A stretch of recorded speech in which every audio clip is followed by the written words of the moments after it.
قد أفلح المؤمنون الذين هم في صلاتهم خاشعون والذين هم عن اللغو معرضون والذين هم للزكاة فاعلون والذين هم لفروجهم حافظون إلا على أزواجهم أو ما ملكت أيمانهم فإنهم غير ملومين. فمن ابتغى وراء ذلك فأولئك هم العادون والذين هم لأماناتهم وعهدهم راعون والذين هم على صلواتهم يحافظون. أولئك هم الوارثون الذين يرثون الفردوس هم فيها خالدون. ولقد خلقنا الإنسان من سلالة من طين ثم جعلناه نطفة في قرار مكين ثم خلقنا النطفة علقة فخلقنا العلقة مضغة فخلقنا المضغة عظاما فكسونا العظام لحما ثم أنشأناه خلقا آخر فتبارك الله أحسن الخالقين. ثم إنكم بعد ذلك لميتون ثم إنكم يوم القيامة تبعثون. ولقد خلقنا فوقكم 7 طرائق وما كنا عن الخلق غافلين. وأنزلنا من السماء ماء بقدر فأسكناه في الأرض وإنا على ذهاب به لقادرون. فأنشأنا لكم به جنات من نخيل وأعناب لكم فيها فواكه كثيرة ومنها تأكلون. وشجرة تخرج من طور سيناء تنبت بالدهن وصبغ للآكلين. وإن لكم في الأنعام لعبرة نسقيكم مما في بطونها ولكم فيها منافع كثيرة ومنها تأكلون وعليها وعلى الفلك تحملون. ولقد أرسلنا نوحا إلى قومه فقال يا قوم اعبدوا الله ما لكم من إله غيره أفلا تتقون. فقال الملأ الذين كفروا من قومه ما هذا إلا بشر مثلكم يريد أن يتفضل عليكم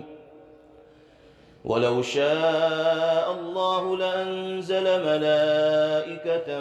ما سمعنا بهذا في آبائنا الأولين إن هو إلا رجل به جنة فتربصوا به حتى حين. قال رب انصرني بما كذبون. فأوحينا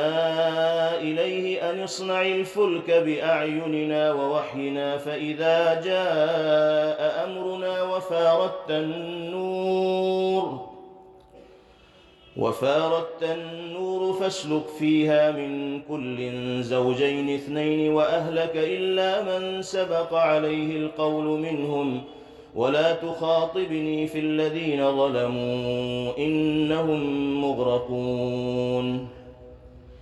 فإذا استويت أنت ومن معك على الفلك فقل الحمد لله الذي نجانا من القوم الظالمين وقل رب أنزلني منزلا مباركا وأنت خير المنزلين. إن في ذلك لآيات وإن كنا لمبتلين. ثم أنشأنا من بعدهم قرنا آخرين فأرسلنا فيهم رسولا منهم أن اعبدوا الله ما لكم من إله غيره أفلا تتقون. وقال الملأ من قومه الذين كفروا وكذبوا بلقاء الآخرة وأترفناهم في الحياة الدنيا ما هذا إلا بشر مثلكم يأكل مما تأكلون منه ويشرب مما تشربون ولئن أطعتم بشرا مثلكم إنكم إذا لخاسرون أيعدكم أنكم إذا متم وكنتم ترابا وعظاما أنكم مخرجون هيهات هيهات لما توعدون إن هي إلا حياتنا الدنيا نموت ونحيا وما نحن بمبعوثين إن هو إلا رجل افترى على الله كذبا وما نحن له بمؤمنين قال رب انصرني بما كذبون قال عما قليل ليصبحن نادمين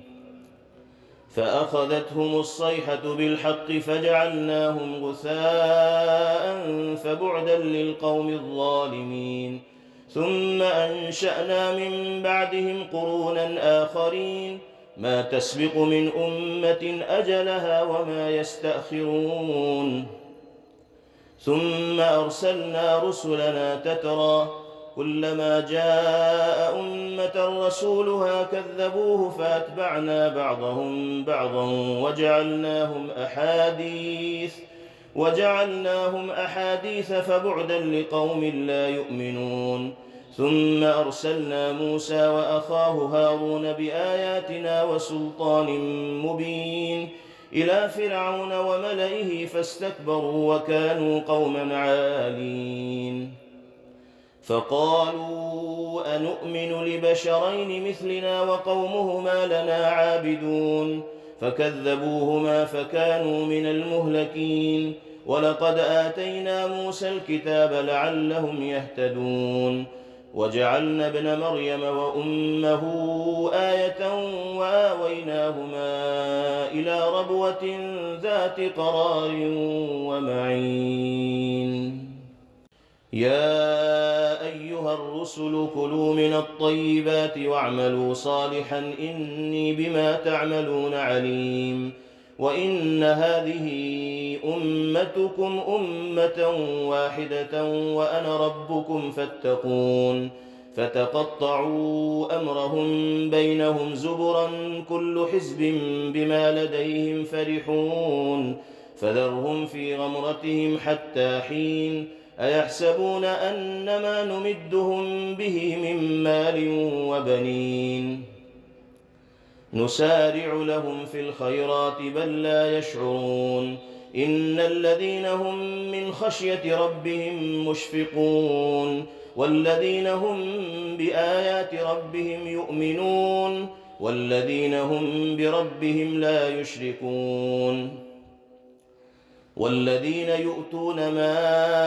آتوا وقلوبهم وجلة أنهم إلى ربهم راجعون أولئك يسارعون في الخيرات وهم لها سابقون ولا نكلف نفسا إلا وسعها ولدينا كتاب ينطق بالحق وهم لا يظلمون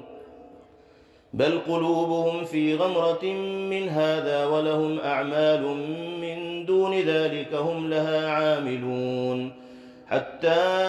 إذا أخذنا مترفيهم بالعذاب إذا هم يجأرون لا تجأروا اليوم إنكم منا لا تنصرون قد كانت آياتي تتلى عليكم فكنتم على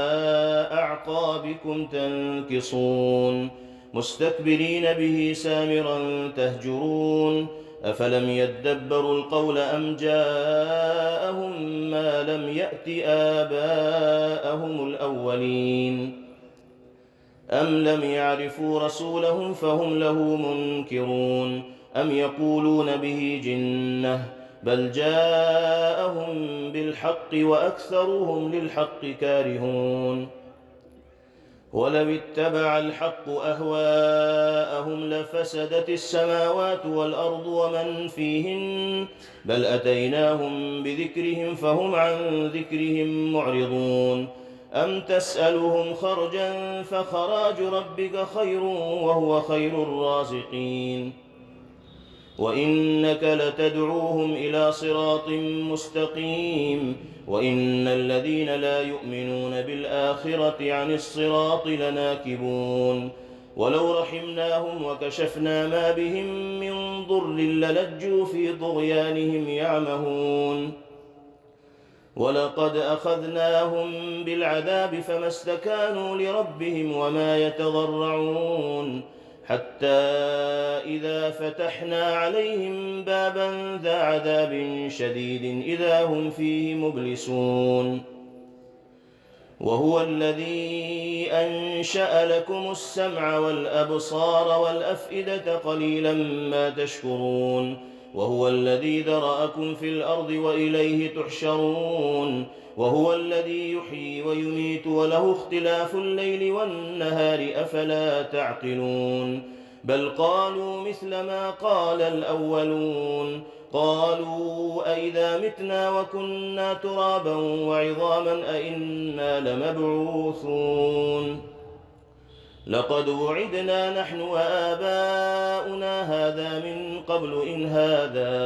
إلا أساطير الأولين قل لمن الأرض ومن فيها إن كنتم تعلمون سيقولون لله قل أفلا تذكرون قل من رب السماوات السبع ورب العرش العظيم سيقولون لله قل أفلا تتقون قل من بيده ملكوت كل شيء وهو يجير ولا يجار عليه إن كنتم تعلمون سيقولون لله قل فأنى تسحرون بل أتيناهم بالحق وإنهم لكاذبون ما اتخذ الله من ولد وما كان معه من إله إذا لذهب كل إله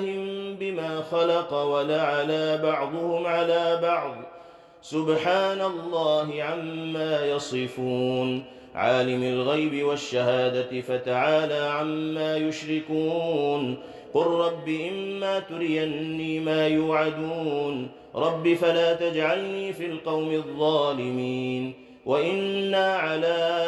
أن نريك ما نعدهم لقادرون ادفع بالتي هي أحسن السيئة نحن أعلم بما يصفون وقل رب أعوذ بك من همزات الشياطين وأعوذ بك رب أن يحضرون حتى إذا جاء أحدهم الموت قال رب ارجعون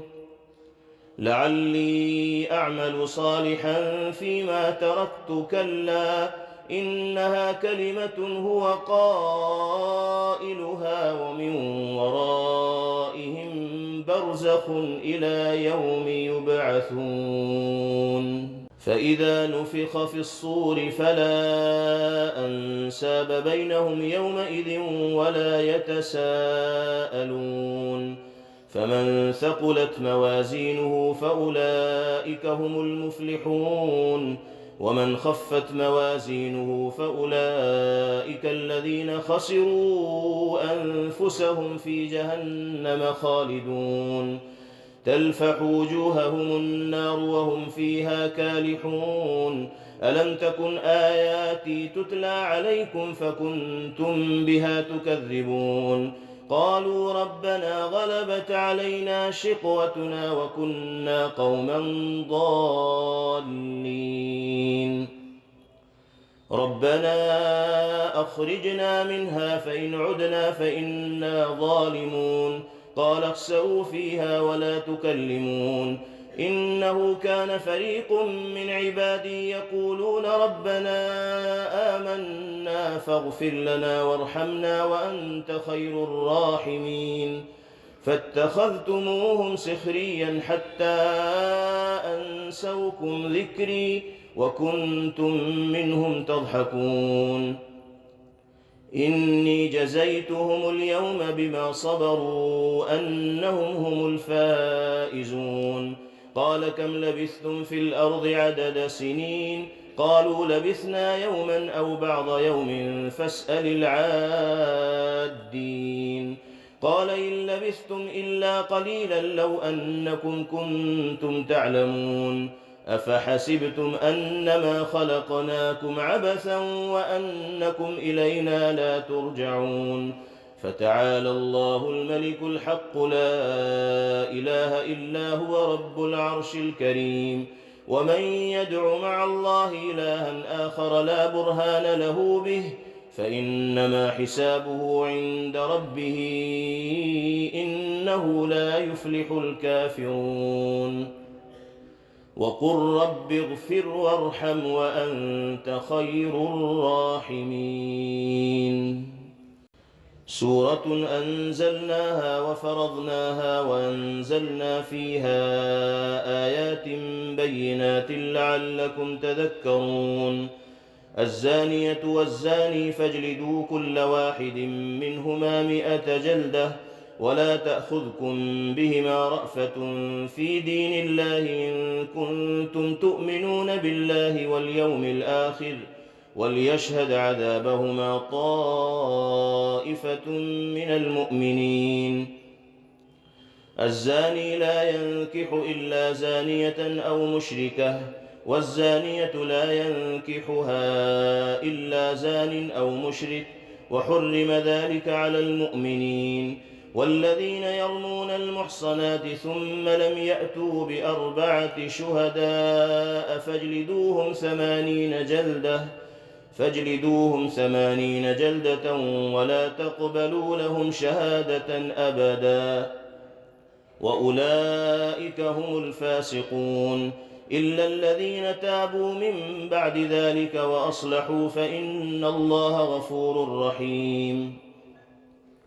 والذين يرمون أزواجهم ولم يكن لهم شهداء إلا أنفسهم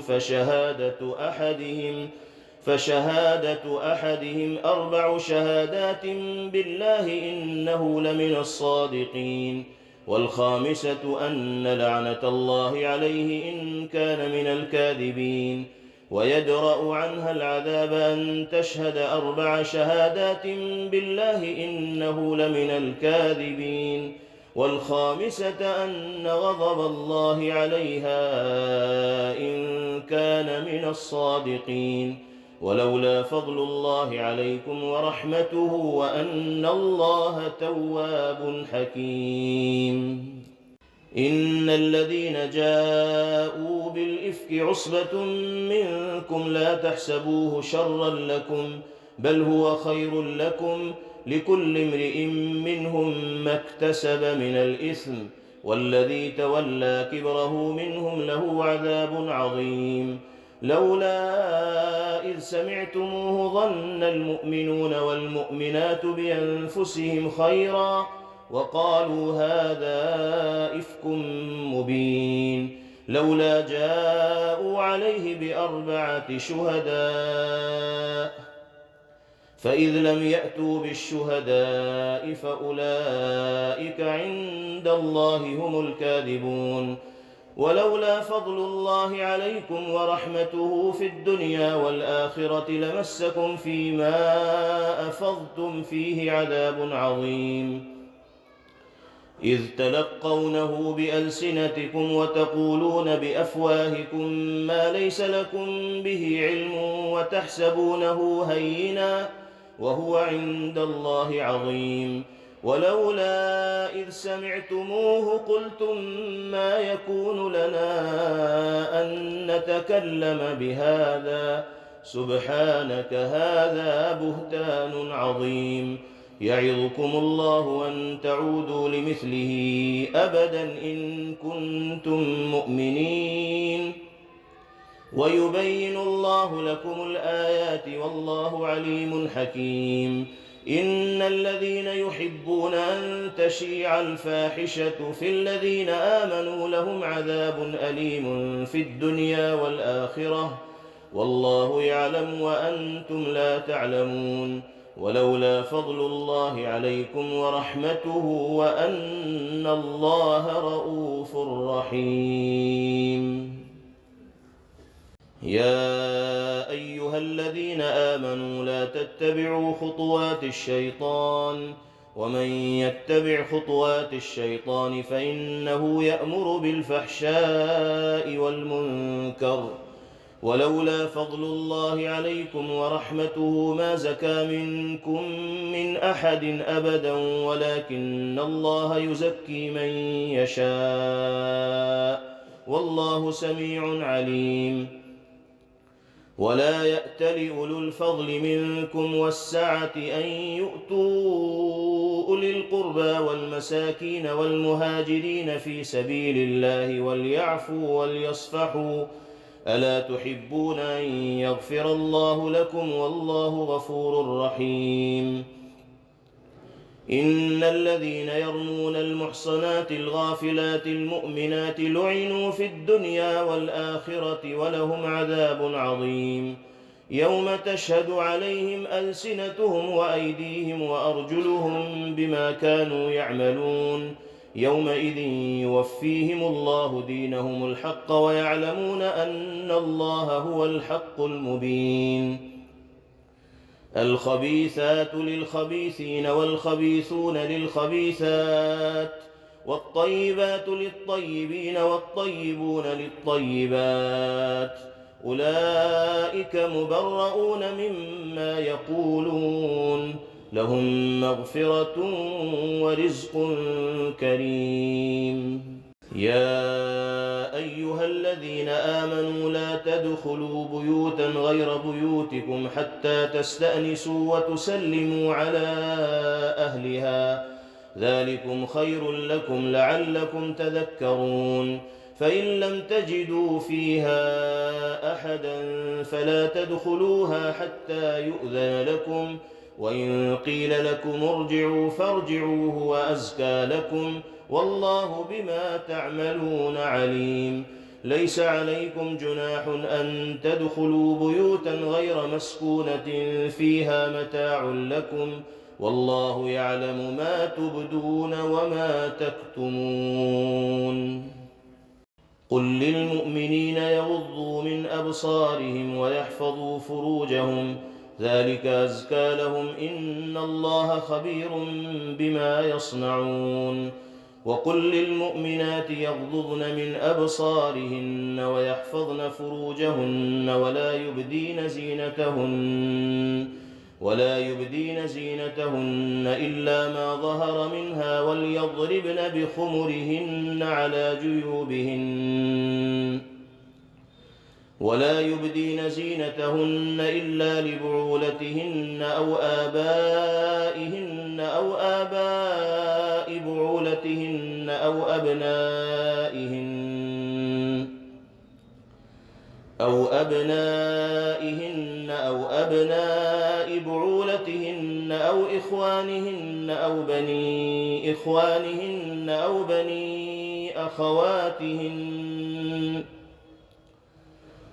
بني أخواتهن أو نسائهن أو ما ملكت أيمانهن أو التابعين غير أولي الإربة من الرجال أو الطفل الذين لم يظهروا على عورات النساء، ولا يضربن بأرجلهن ليعلم ما يخفين من زينتهن. وتوبوا إلى الله جميعا أيها المؤمنون لعلكم تفلحون. وأنكحوا الأيام منكم والصالحين من عبادكم وإمائكم إن يكونوا فقراء يغنهم الله من فضله، والله واسع عليم. وليستعفف الذين لا يجدون نكاحا حتى يغنيهم الله من فضله، والذين يبتغون الكتاب مما ملكت أيمانكم فكاتبوهم إن علمتم فيهم خيرا، وآتوهم مما لله الذي آتاكم، ولا تكرهوا فتياتكم على البغاء إن أردنا تحصنا لتبتغوا عرض الحياة الدنيا ومن يكرههن فإن الله من بعد إكراههن غفور رحيم. ولقد أنزلنا إليكم آيات مبينات ومثلا من الذين خلوا من قبلكم وموعظة للمتقين. الله نور السماوات والأرض مثل نوره كمشكاة فيها مصباح المصباح في زجاجة الزجاجة كأنها كوكب دري يوقد من شجرة مباركة زيتونة لا شرقية ولا غربية يكاد زيتها يضيء ولو لم تمسسه نار نور على نور يهدي الله لنوره من يشاء ويضرب الله الأمثال للناس والله بكل شيء عليم. في بيوت أذن الله أن ترفع ويذكر فيها اسمه يسبح له فيها بالغدو والآصال رجال لا تلهيهم تجارة ولا بيع عن ذكر الله وإقام الصلاة وإيتاء الزكاة يخافون يوما تتقلب فيه القلوب والأبصار ليجزيهم الله أحسن ما عملوا ويزيدهم من فضله والله يرزق من يشاء بغير حساب. والذين كفروا أعمالهم كسراب بقيعة يحسبه الظمآن ماء حتى إذا جاءه لم يجده شيئا ووجد الله عنده فوفاه حسابه والله سريع الحساب. أو كظلمات في بحر لج يغشاه موج من فوقه سحاب ظلمات بعضها فوق بعض إذا أخرج يده لم يكد يراها ومن لم يجعل الله له نورا فما له من نور. ألم تر أن الله يسبح له من في السماوات والأرض والطير صافات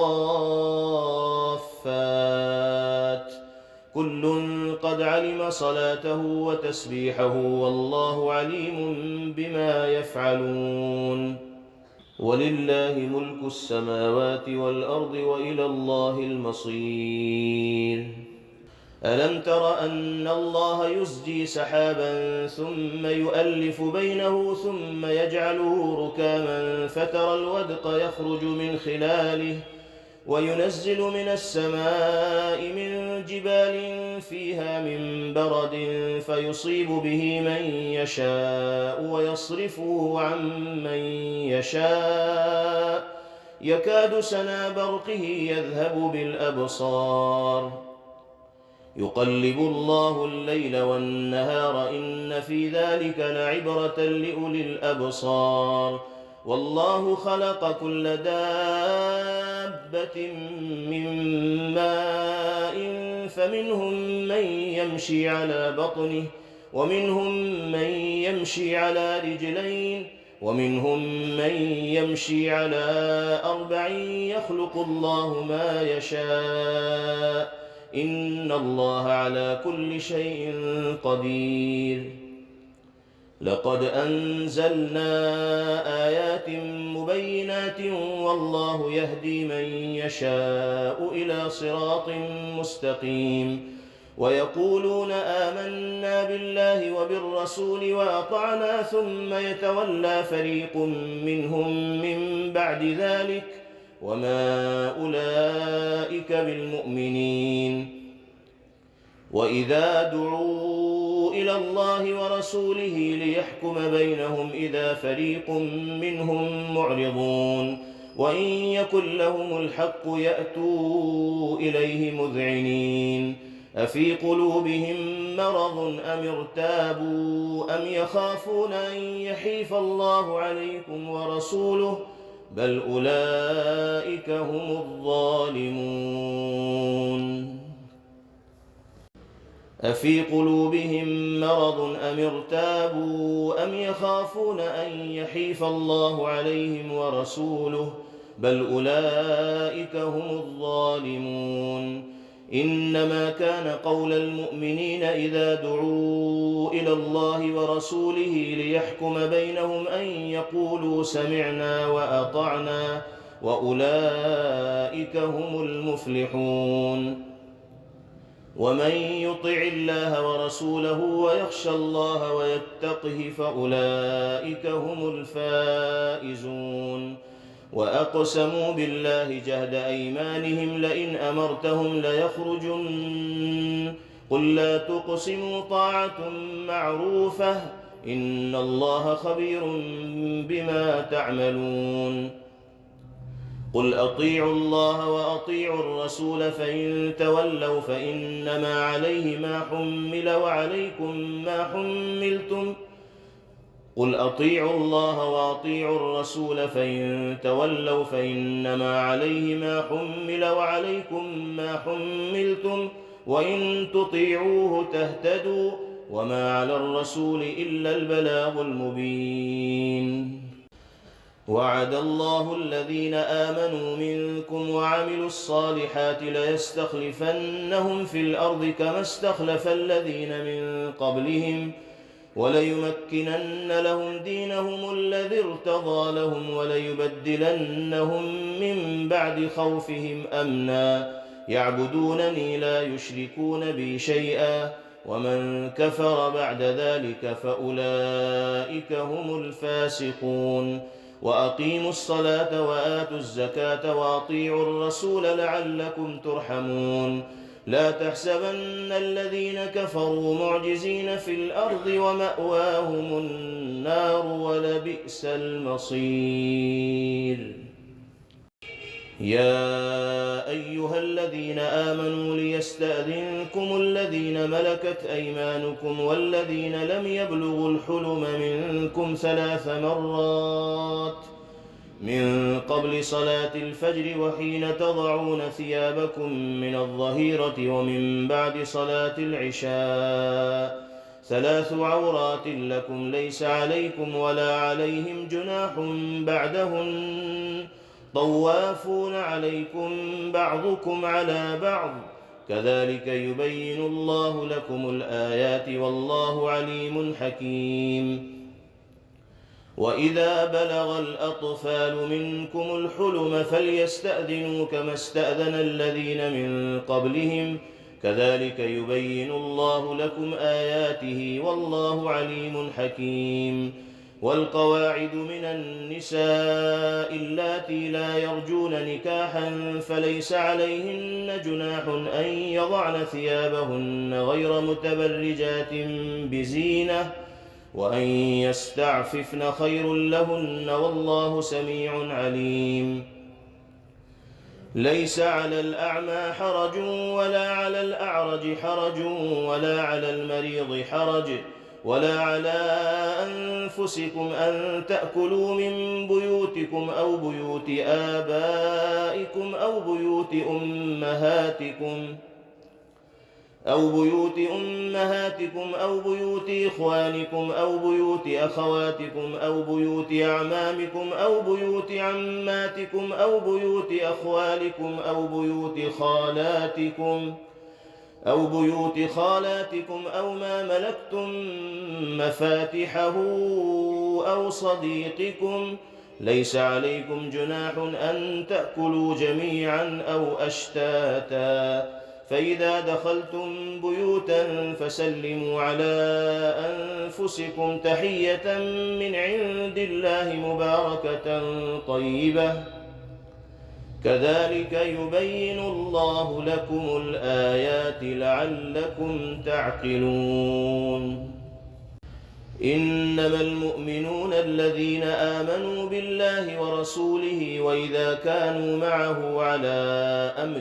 جامع لم يذهبوا حتى يستأذنوه إن الذين يستأذنونك أولئك الذين يؤمنون بالله ورسوله فإذا استأذنوك لبعض شأنهم فأذن لمن شئت منهم واستغفر لهم الله إن الله غفور رحيم لا تجعلوا دعاء الرسول بينكم كدعاء بعضكم بعضا قد يعلم الله الذين يتسللون منكم لواذا فليحذر الذين يخالفون عن أمره أن تصيبهم فتنة أو يصيبهم عذاب أليم ألا إن لله ما في السماوات والأرض قد يعلم ما أنتم عليه ويوم يرجعون إليه فينبئهم بما عملوا والله بكل شيء عليم تبارك الذي نزل الفرقان على عبده ليكون للعالمين نذيرا الذي له ملك السماوات والأرض ولم يتخذ ولدا ولم يكن له شريك في الملك وخلق كل شيء فقدره تقديرا واتخذوا من دونه آلهة لا يخلقون شيئا وهم يخلقون ولا يملكون لأنفسهم ضرا ولا نفعا ولا يملكون موتا ولا حياة ولا نشورا وقال الذين كفروا إن هذا إلا إفك افتراه وأعانه عليه قوم آخرون فقد جاءوا ظلما وزورا وقالوا أساطير الأولين اكتتبها فهي تملى عليه بكرة وأصيلا قل أنزله الذي يعلم السر في السماوات والأرض إنه كان غفورا رحيما وقالوا ما لهذا الرسول يأكل الطعام ويمشي في الأسواق لولا أنزل إليه ملك فيكون معه نذيرا أو يلقى إليه كنز أو تكون له جنة يأكل منها وقال الظالمون إن تتبعون إلا رجلا مسحورا انظر كيف ضربوا لك الأمثال فضلوا فلا يستطيعون سبيلا تبارك الذي إن شاء جعل لك خيرا من ذلك جنات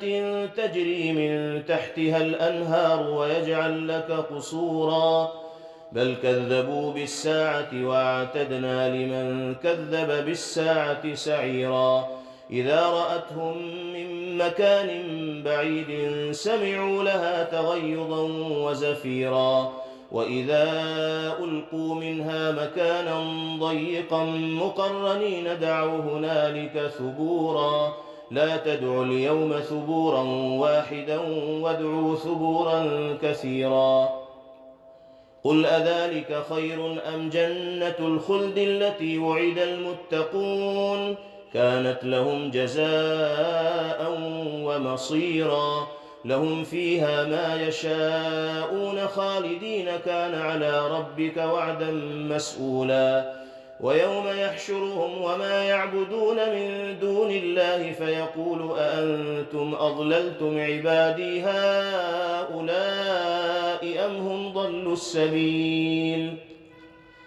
قالوا سبحانك ما كان ينبغي لنا أن نتخذ من دونك من أولياء ولكن متعتهم وآباءهم حتى نسوا الذكر وكانوا قوما بورا فقد كذبوكم بما تقولون فما تستطيعون صرفا ولا نصرا ومن يظلم منكم نذقه عذابا كبيرا وما أرسلنا قبلك من المرسلين إلا إنهم ليأكلون الطعام ويمشون في الأسواق وجعلنا بعضكم لبعض فتنة أتصبرون وكان ربك بصيرا. Thanks for watching. Don't forget to like, comment, share and subscribe to Al Wahid channel.